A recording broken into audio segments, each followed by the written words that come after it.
What's going on, YouTube? Chris here. I want to bring you all an update today of Litecoin. Right now we're sitting at $325. We're up about 5.17%. Yesterday we did hit our target. We had a candle close right at resistance here, so we're going to see what type of follow through we get today. So we're really going to keep an eye on 307 is going to be an important area for us. Then the next overhead resistance area that I'm going to look at is 377 if we can continue to get this push. Now we may have a couple days where we have a down day or two like we had back in here. Okay, and that's common just to cool off the RSI, because as you can see, the relative strength index is right now roughly at about 78, almost 79.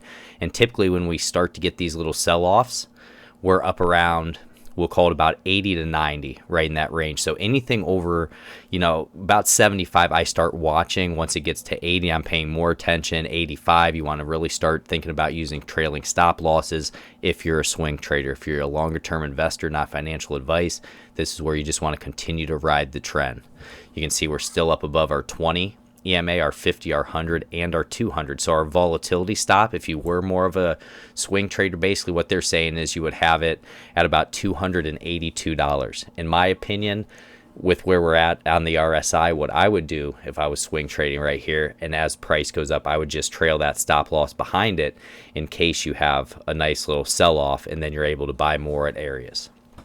And the support areas, if we do start cooling down, that I'm going to look at, the main ones, we're going to look at 271, and then it would be back around 238. And the reason why we talk about this is because we have to be prepared as well for local tops to come in, a retracement to happen, or at least sideways consolidating movement before we get that next move to the upside. If we take a look at the price action here, and you can see the retracements that we do get, sometimes 37%. We'll look at this last one back over here, and then the time before, so 40% to the downside. So just to give you an example, guys, say we do top out right here in terms of the local top. We don't go any higher than this.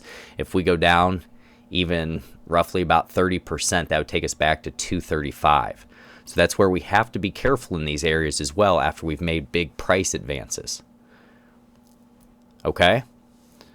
Because once things start to get a little bit overheated, we always typically have those little corrections, unless this is the last just blow off top where we go straight up.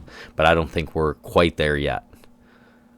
Okay, so if we go back to the last time we were in a bull market here, you can see typically when we get these big pushes up, the relative strength was hitting about 88, and then we'd have these massive sell-offs. And if you're able to put limit buy orders at low areas, that's how you increase your coins without having to pay for them or go into your bank account. Do you see these big explosive moves, and then look what happens right afterwards? Nice move, look what happens every time, guys. And you get these nice retracements. The only time it really doesn't happen, and this was like the final maybe week or so, we went from about $100 all the way up to $415. It was just like a blow off top there, and we didn't really get any type of retracement. But all throughout this bull market, we were getting nice retracements. I mean, even this one back in here, and this is what I like to do, is just go back and measure through. That's 38%. And this can kind of show you where you might want limit buy orders at. Okay, so we go back over to this area, and we're looking at retracements. Look at this big retracement over here. The whole move was almost wiped out as we were still moving up in a bull market. Right? So we always get these nice retracements. Look back in here after we've made nice moves. Back in here, look where we ended up again, guys. And that's why I like to swing trade Litecoin. I think that's one of the best things to do if you understand technical analysis.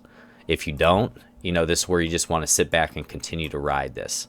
This is our previous all-time high up here. We ended up wicking roughly to about $416. And also, guys, if you get some from these videos, you like me covering this with you, being truthful with you, let me know down low.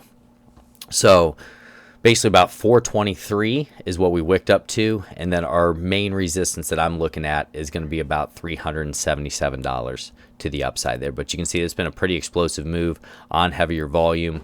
Relative strength at 78 right now. I'm sure our indicators are looking pretty good. Overall, on the 1 day, we have a 1 sell, a 9 neutral, and a 16 buy. Moving averages, we're up above all of them like we discussed, which is really good. And then the oscillators, we have a 1 sell, 8 neutral, and a 2 buy. So the relative strength right now, we got a neutral stock where we have a sell. We're up at 93. Momentum's going to be a buy. MACD level's going to be a buy. And then what I want to do was get in to Litecoin here on CoinMarketCap. and take a look at the volume.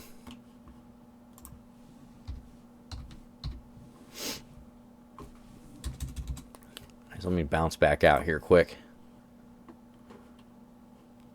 All right, so Litecoin, roughly the volume today is at almost $14 billion. It's up 59.10%. Overall market cap, we have broken the 20s now. We're at 21, almost 22 billion, up 17.19%. So you can see this was our previous all-time high, but on this line graph, this is what I just want you to be careful of, guys. Whenever we go in those straight lines there, typically we'll get some type of retracement or some selling off before we end up trying to push higher again.